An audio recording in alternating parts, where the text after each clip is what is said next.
అన్నా అన్నా నీకు రేవంత్ అన్నా అని పిలుస్తారు. అన్నా ఇది ప్రజాప్రభుత్వం. ఆ రోజులు నువ్వు కంచెలు ఇరగొట్టినావు, సచివాలయం కాడ కంచెలు ఇరగొట్టినావు. ఇవాళ మా కంచెలు ఇరగొట్టవా అడుగుతున్నా. ఈరోజు తెలంగాణ సిటీ లైబ్రరీ నుంచి ఎడిపోయినా ఈరోజు నువ్వు మా కొట్టగుడు నీకు అనిపిస్తలేదా? సిగ్గుండాలి మీ ప్రభుత్వానికి. ఎడిపోయినా రేవంత్ అన్న ఈరోజు 30 లక్షల నిరుద్యోగులు పొట్టగొట్టినావు.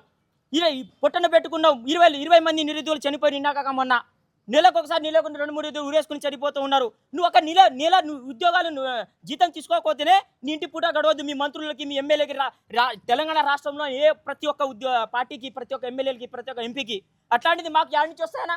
అట్లా మాకు యాడ్ నుంచి వస్తా స్తోమత లేక కూడి కుడితే ఆన రాదు, కూడి కుడితే బూడి రాదు, రూపాయి రాదు ఇంటికాడ నుంచి.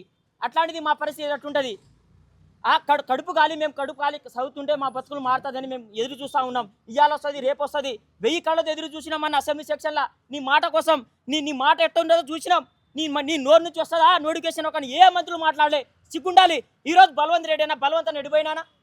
ఎమ్మెల్సీ అని ఎడిపోయిండు. బలమూరి వెంకట ఎడిపోయిండు. రియా సార్ ఎడిపోయిండు. మా గోస వినిపిస్తలేదన్నా? బలమూరి వెంకట నా కరోనా సార్ ఎడిపోయిండు. రోజుకు 10 సార్లు వస్తారు మా దగ్గర. అప్పటికి ఆ రోజు మేము నిరుద్యోగులు మేము అవసరం పడ్డాం. ఈరోజు మీకు కుర్చీ ఎక్కిర్రు. ఈరోజు పదవులు వచ్చినాయి. మీకు మా పదవులు ఎడిపోయినాయి. మా పదవుడు అడుగుతలేం. మా పదవులు వద్దు, మాకు రాజకీయం వద్దు. మాకేం కావాలి? నోటిఫికేషన్ కావాలి. చదువుకునే కష్టపడేటోళ్ళు జాబ్ కొట్టుకొని పోతాడు, సర్వీస్ చేస్తాడు. ఈరోజు నీ ప్రభుత్వం దగాకోరు బడాకోరు. నిజం పాలన కంటే నిజం పాలన కంటే రగాకోరు కంటే నీ పాలన ఉంది. ఈరోజు బరాబర్ చెప్తున్నా, నీ పాలన కాదు ఇది. తెలంగాణ రాష్ట్రం కాదు ఇది. నిరుద్యోగుల ఆత్మహత్యల పాలన నడుస్తుంది. ఈరోజు ప్రజాపాలన ఎడిపోయింది. మా బాధలు ఇంక నిమిస్తలేదా? రోజు ఎన్నిసార్లు మీటింగ్ పెట్టినా, ఎన్నిసార్లు ప్రెస్ మీట్ పెట్టినా చిత్తశుద్ధి లేదు మీ మీద. మేము ఏ పాపం చేసినావునా? మేము ఏ పాపం చేసినాం? 2-3 సంవత్సరాలు గడుస్తున్నా కానీ ఒక్క నోటిఫికేషన్ ఇవ్వకుండా ఈరోజు ఏ ధైర్యంతో ఉంటున్నావు? నీకు ఆ రోజు సీఎం రేవంత్ రెడ్డి గారిని ఎక్కడైతే పక్కన పెట్టినామో 30 సంవత్సరాలు కూడా నీకు చెప్తున్నా, రాసుకో రేవంత్ రెడ్డి గారు, రాసుకో బాండ్ పేపర్ నుంచి. మీ మంత్రులు మీ ఎమ్మెల్యేలు మొత్తం రాసుకోండి. నీకు 30 సంవత్సరాలు రాకుండా కాంగ్రెస్ ప్రభుత్వం 30 సంవత్సరాలు రాకుండా మేము ఉంటాం. జూన్ 2గా మాకు స్పందన రాకపోతే ఇక్కడనే 20 మంది నిరాదీక్ష చేస్తాం. అమర నిరాదీక్ష స్టార్ట్ చేస్తున్నాం. ఇక్కడ ఈ సిటీ సెంటర్ లైబ్రరీ నుంచే 20 మంది 30 మంది తోటి రాష్ట్రంలో ఉన్న 33 సిటీ సెంటర్ లైబ్రరీ నుంచి, డిస్ట్రిక్ట్ లైబ్రరీ నుంచి బరాబర్ రాష్ట్ర ప్రతి డిస్ట్రిక్ట్లో తిరిగి ప్రతి డిస్ట్రిక్ట్లో చేరి వాళ్ళని ప్రోత్సహించి మేము మాట్లాడి వాళ్ళను కూడా నిరాదీక్షలో కూర్చుంటాం. ఇది సీఎం మేము విన్నవిస్తున్నాం గవర్నమెంట్ ఇప్పుడున్న కాంగ్రెస్ ప్రభుత్వానికి. మేము ఒకటే చెప్పదలుచుకుంటున్నాం. మాకు కావాలి నోటిఫికేషన్లు. 2.5 సంవత్సరాలు 3 సంవత్సరాలు వస్తుంది. మా ఏజ్ బారుతున్నాయి. మాకు ఎప్పుడు పెళ్లి చేసుకోవాలి? మేము ఎప్పుడు సర్వీస్ చేయాలి? 40 సంవత్సరాలు 30 సంవత్సరాలు జాబ్ చేస్తే 10 సంవత్సరాలు మేము సర్వీస్ చేయాలా? మీరేమో ఏసీ రాజభోగాలల్లా, మహాభోగాలల్లా, ఫార్చునర్ కార్లల్లా, ల్యాండ్ స్క్రూడల్లా మా మీద మీరు ఓట్లేస్తే మీకు గెలిస్తే మీరు రోజు బయటకు రాకుండా ఫామ్ హౌస్లో ఆడ ఈడ తిరుగుతూ ఉన్నారు.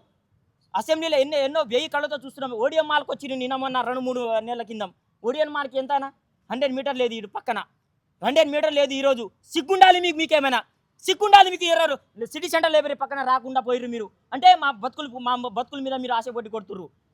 రాష్ట్రంలో ఉన్న దండం పెడుతున్నా 20-30 లక్షల నిరుద్యోగులు దండం పెట్టి చెప్తున్నా, అన్న మీరు ఓటేసేటప్పుడు ఈయనకి 30 సంవత్సరాల రాకుండా చేయండి. ప్రతి జిల్లాలో తిరుగుతాం. ప్రతి జిల్లాలో తిరిగి ఇక్కడనే నిరాహార దీక్ష స్టార్ట్ చేస్తాం.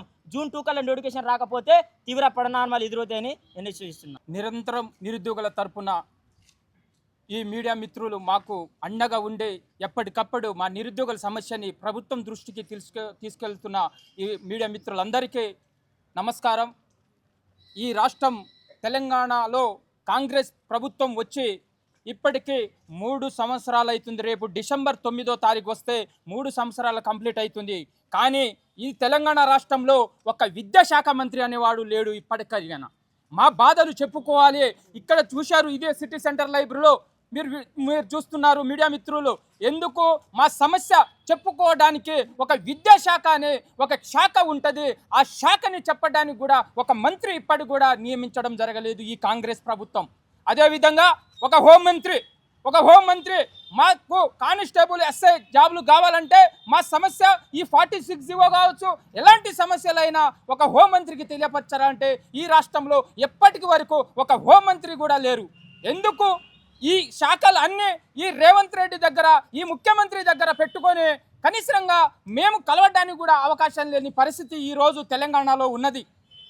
ఇదే నిరుద్యోగులు గతంలో కాంగ్రెస్ గవర్నమెంట్ రాకముందు ఇదే సిటీ సెంటర్ లైబ్రరీకి మీ జాతీయ నాయకుడు రాహుల్ గాంధీతో పాటు ఎన్నో ఎమ్మెల్సీలు చైర్మన్ పదవులు పొందిన వ్యక్తులు 24 అవర్స్ ఈ సిటీ సెంటర్ లైబ్రరీకి తిరిగి నిరుద్యోగులను నమ్మించి మోసం చేసి ఈరోజు మీరు ప్రభుత్వం గద్దెనెక్కి ఈరోజు నిరుద్యోగులను మోసం చేసిన ప్రభుత్వం మీ కాంగ్రెస్ ప్రభుత్వం. నేను అంటుంది ఏంటంటే మీకు రాబోయే గ్రాడ్యుయేషన్ ఎమ్మెల్సీ రాబోతుంది. నల్గొండ, వరంగల్, ఖమ్మం, ఉమ్మడికి ఖమ్మం, నల్గొండ గ్రాడ్యుయేషన్ త్వరలో రాబోతుంది. బిడ్డలు అనుకుంటున్నారు, మీరు కాంగ్రెస్ గవర్నమెంట్లో ఉన్న మంత్రులు కావచ్చు, ముఖ్యమంత్రి అని మీరు అనుకుంటారు. రాబోయే ఈ గ్రాడ్యుయేషన్ ఎమ్మెల్సీలో ఈ రాష్ట్రంలో ఉన్న 30 లక్షల మంది నిరుద్యోగులు నిరుక్షతతో చూస్తున్నారు, బాగా వేడితో చూస్తున్నారు. రేపు అదేందో ఆ రిజల్ట్ ఏందో మీరు చూడబోతున్నారు. ఎందుకంటే రేపు జూన్ 2వ తారీఖు లోపు మీరు గన మా నిరుద్యోగులకి మీరు ఇచ్చిన హామీ 2 లక్షల ఉద్యోగాల హామీ, ఈ 2 లక్షల ఉద్యోగాల హామీ ఇవ్వకుంటే ఖచ్చితంగా ఈ నిరుద్యోగుల ఆవేశం, ఉక్రోవం ఏ విధంగా చూడబోతున్నారో మీకు ఈ వేదిక ద్వారా హెచ్చరిస్తున్నాను. Thank you.